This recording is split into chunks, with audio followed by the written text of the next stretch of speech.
coleguismo, mas a amizade, ela trata dos valores e da realidade interior do ser humano. Então o jovem, o adolescente, ele passa a conviver em grupos, é claro, eu volto a dizer, se possível for, grupos éticos, grupos que haja um certo comprometimento com o respeito, com os valores da vida, se possível até o grupo da igreja. Porque ali você terá pessoas que têm o mesmo objetivo, que têm a mesma vontade de viver uma ética social, uma ética de comportamento. Isso tudo estará ajudando a formação e o desenvolvimento daquele adolescente. Então a necessidade é muito grande dessa relação de amizades profundas. E à medida em que o jovem se relaciona com algumas pessoas de forma profunda, partilhando o seu interior, as suas virtudes, e também trabalhando os seus limites, os seus defeitos, as suas fragilidades interiores, essa amizade, ela se desenvolve em grupos. Essa amizade se desenvolve em relacionamento e também em oração, na presença de Deus. Quando tudo isso passa a se desenrolar, o jovem começa a perceber entre alguns dos seus amigos que eles têm algo em comum, mas que não é simplesmente superficial, como gostar de uma música, ou de uma banda, ou de um carro, ou de uma moto, não, mas valores interiores passam a perceber um no outro afinidades interiores. Veja bem, afinidades interiores. E é aí justamente que começa aquela amizade a caminhar para algo um pouco mais profundo.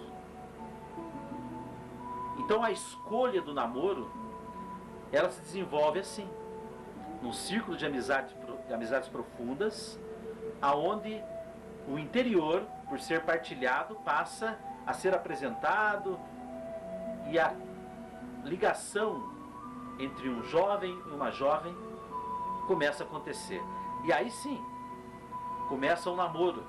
Um namoro que não é firmado simplesmente nas coisas superficiais, um namoro que não é baseado em toques, em parte física, mas se relaciona com a riqueza que existe no interior de ambos. E esses dois, então, se aproximando um pouco mais e tendo ali a sua participação no grupo, na igreja, com responsabilidades, com uma vivência ética, com respeito, com carinho, compartilha, é aonde realmente se firmará o belo relacionamento e as algemas. Veja bem, meu amigo, minha amiga, as algemas serão retiradas. E aquele jovem, aquele casal, começará então um lindo caminhar dentro da riqueza e da beleza do namoro.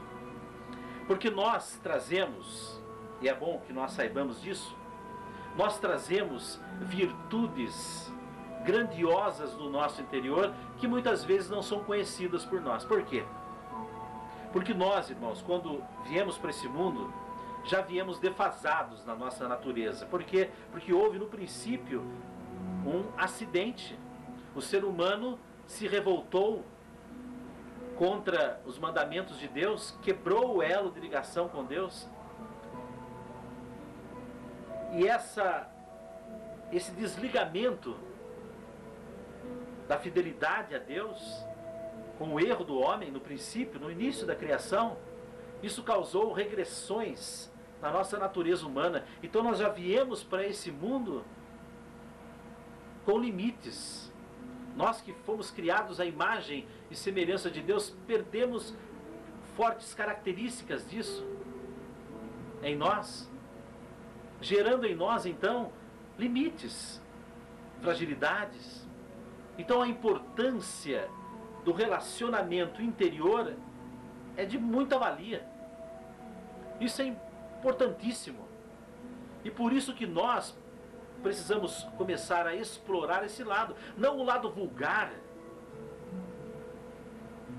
do namoro, que se passa em beijos, em toques, em sexo, e se limita a isso. Depois vem os filhos, o jovem, muito jovem ainda, já com responsabilidade, acaba passando muitas vezes a responsabilidade para os pais, que são os avós daquela criança, e a responsabilidade aumenta, o jovem já não pode mais se divertir, passear, viver como justamente porque ele não soube viver da maneira correta um relacionamento de namoro. Muitos falam que isso é uma coisa comum hoje, mas é um comum de superfície, não de profundidade. E aí o que acontece? Esse jovem, mesmo que ele consiga passar por todas essas fases, se casa, chega uma hora que o casamento não tem fundamentos profundos, porque desde o namoro não se desenvolveu isso. Então é tudo na superfície, chega uma hora que o casamento perde o sentido de ser. E aí acontece a separação, cada filho vai para um lado, e a instituição mais sagrada da sociedade, que é a família, passa a não ter mais valor. Mas não porque é uma instituição falida, não. Ela é uma instituição verdadeira, profunda, perfeita para o nosso viver nesse mundo. É que nós não soubemos como conhecê-la a fundo para podermos experimentando, passo a passo, as fases dessa relação. Então tudo começa no namoro. Um namoro que é firmado em virtudes interiores, em afinidades interiores, em carinho, afeto, respeito, ética. Com certeza o próximo passo, que é o noivado, será excelente, aonde ambos estarão conhecendo a beleza, aí sim, daquilo que eles irão entrar posteriormente, que é o casamento.